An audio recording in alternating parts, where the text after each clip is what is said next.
What if the conversation you've been avoiding could actually change your life? Welcome to the Brave Rebellion, the space where you'll learn how to meet the hard moments in a way that protects relationships, honors your values, and keeps you in the conversation, even when it feels safer to shrink.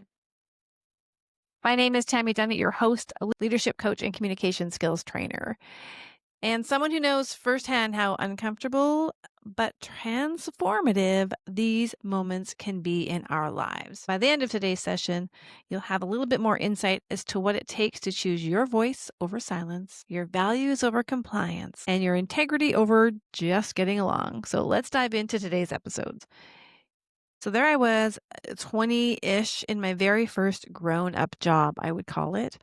I had just finished graduating college, working now in my professional medical transcription career in a company that is forward thinking and has all the different healthcare professionals under the same roof, helping our clients get the most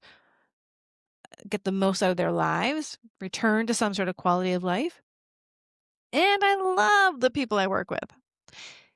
There is one problem, though, in this workplace, and it has come to my awareness that the owner has a bit of a mean streak, and I have seen him walk into the female leaders' offices specifically, rant and rave, and walk out, and they are left in shambles and in tears. And at this point in my career, I've been advising them, you need to speak up.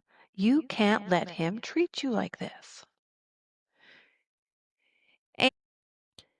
I'm now 2 years into this workplace, and as much as we get along, I have a surprise waiting for me when I get to work. So I arrive, I put my belongings at my desk on the main floor, I hop on the elevator, go to the second floor where all of our patients and patient care happens. And as I step off the elevator and I greet the people, hello, good morning, I turn my attention to the reception desk where my colleague is sitting and my boss, the owner of the company, is standing. They are absorbed in the screen and they are looking deeply and intently at whatever it is that it is showing them.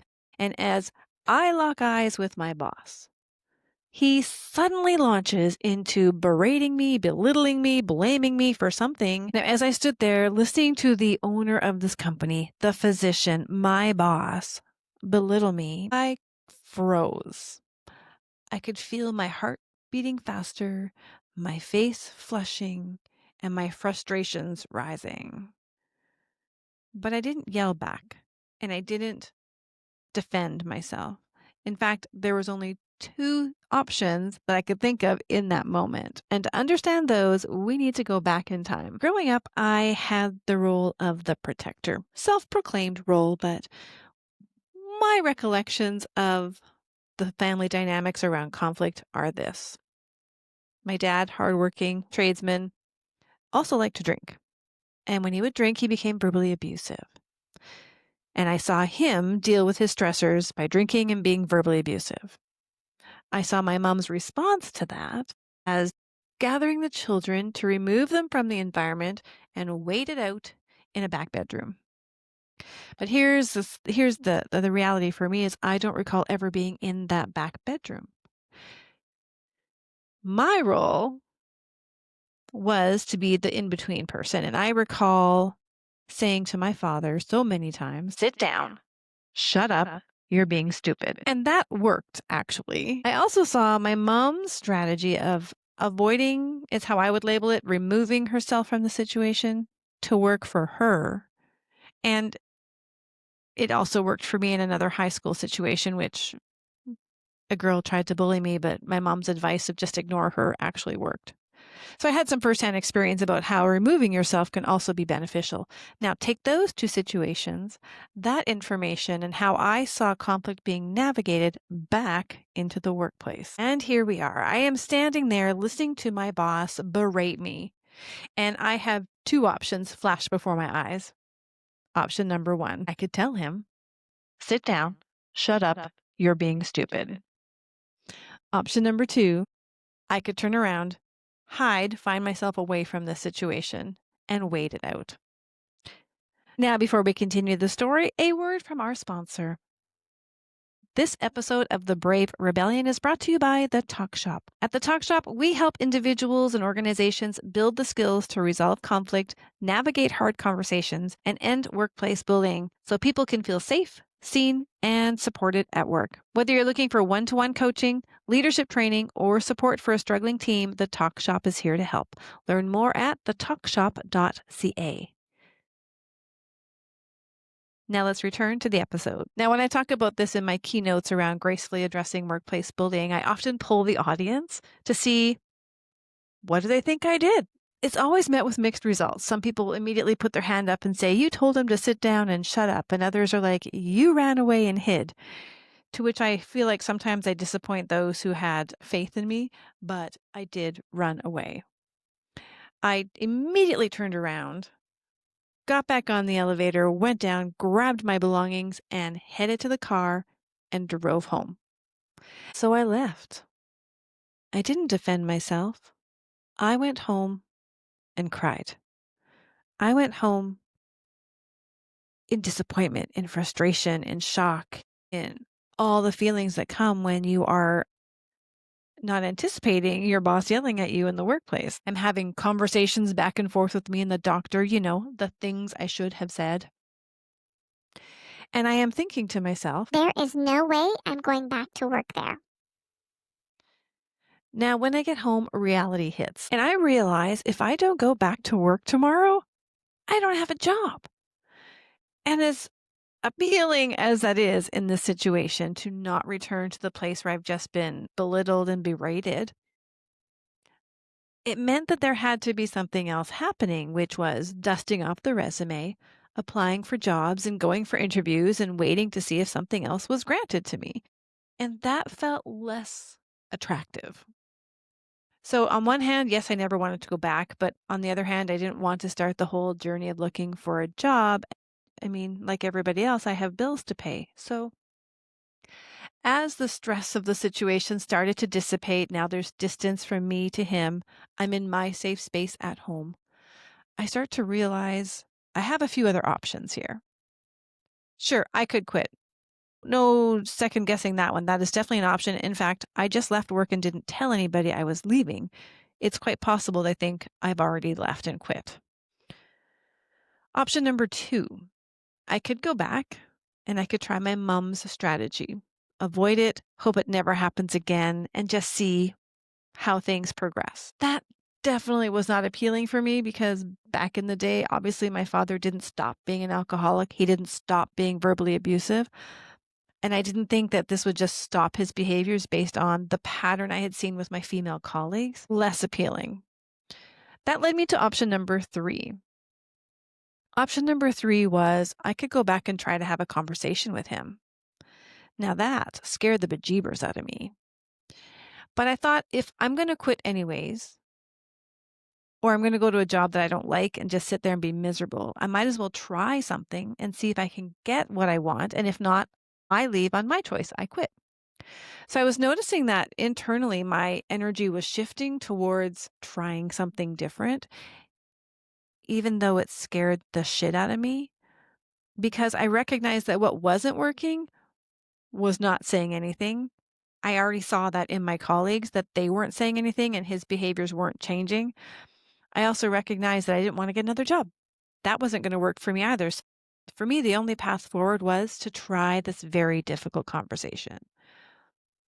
Now, how I settled into my brave was now that I had made the decision, my intention was clear. And that put my focus, all of my efforts on the what will I say?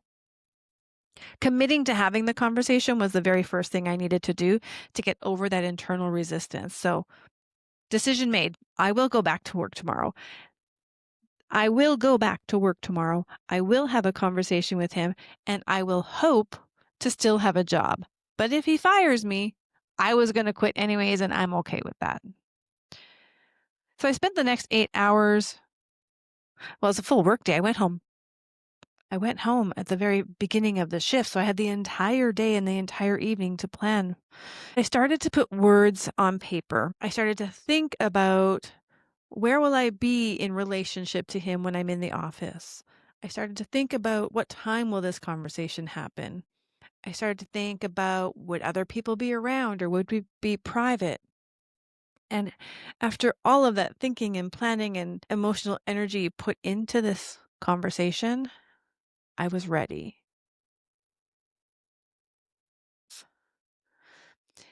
I didn't sleep well that night for sure. And the next morning, my plan was to be at the office before him because I wanted to be on the offense, not the defense, like I was the day before. So I had really put a lot of thought into how I would approach this. And one thing that's so important to know here is our medical office was obviously inside a bigger building. And as you walk down the inside hallway, the interior hallway, our wall was all windows. So you could see inside, and my desk was right on the other side of that window. So, a very important part of my planning was to not be sitting in my desk when he came to work super early. Instead, I sat in his office, which gave me a barrier so I could prepare myself when I heard him at the door. And let me tell you, that was definitely a moment. When I heard his key enter the door, I stood up and I remember saying, Legs, don't fail me now. because they were shaken. I was a bundle of nerves. And as he walked around the corner, we share a wall. My desk is on the other side of his office. So as he came around that corner, and he walked in his door, I remember him saying, "Oh, my secretary is in my office." And I just started speaking. I didn't ask permission. I didn't set the stage. I didn't do any of those things I teach now. I just launched into my soliloquy, my monologue. I just launched into my monologue about how what he did yesterday was not okay, that he could never treat me like that again, or else I will leave and I will not come back. And then I walked past him around the corner, sat at my desk, and I waited.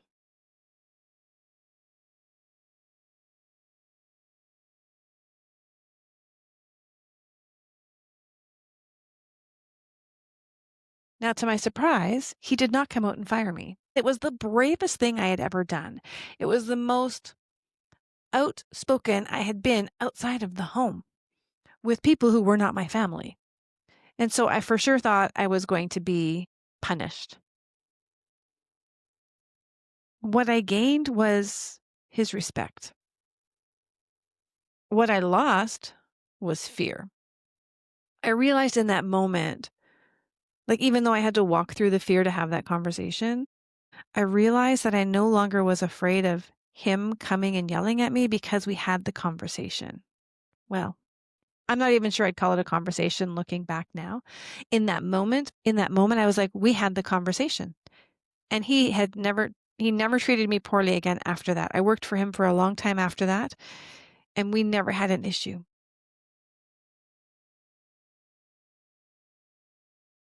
Now, after that, what changed for me was that I felt almost invincible. And that's a story that's going to carry forward into future episodes. But I walked around for a long time thinking, one, I modeled for my colleagues what they couldn't do. My word and integrity were intact. Because had I left, like I had been coaching my female colleagues to speak out and they weren't able to. And if I had just quit, my word would have meant nothing. And my word and my name are the two most important things. And so what I gained is a healthy respect for myself, knowing I can do the hard things I'm asking others to do. But I also felt like I was living my values. My integrity was intact. And then perhaps in role modeling that, the other women would then see themselves in my situation and be able to do something for themselves as well.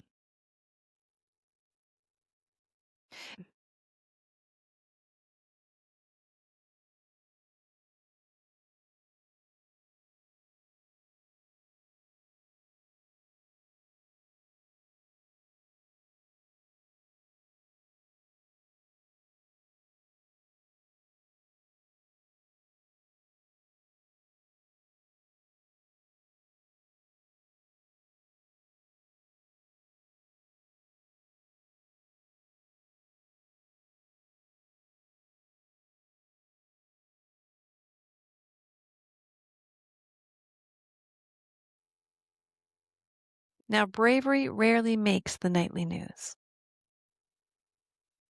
It doesn't come with a cape, a crowd, or even much applause. But if you have ever spoken into a moment when it would have felt safer to stay silent, you know that these moments matter, and they are the moments that create a ripple. They are the ones that change lives, shift culture, and invite others to do the same. And yet, they're rarely easy. And that is what this Brave Rebellion is all about, helping you see yourself in these moments, sharing your stories, and coaching you through them. What we're going to talk about in our next episode, I'll break down a little bit more about the steps that I have now uncovered that I went through, so that if you're going through a similar situation and you want to plan for this, we'll break it down in the next episode. And I'll give you the Brave model. So be sure to subscribe, share this with your friends, and tune in to the next episode.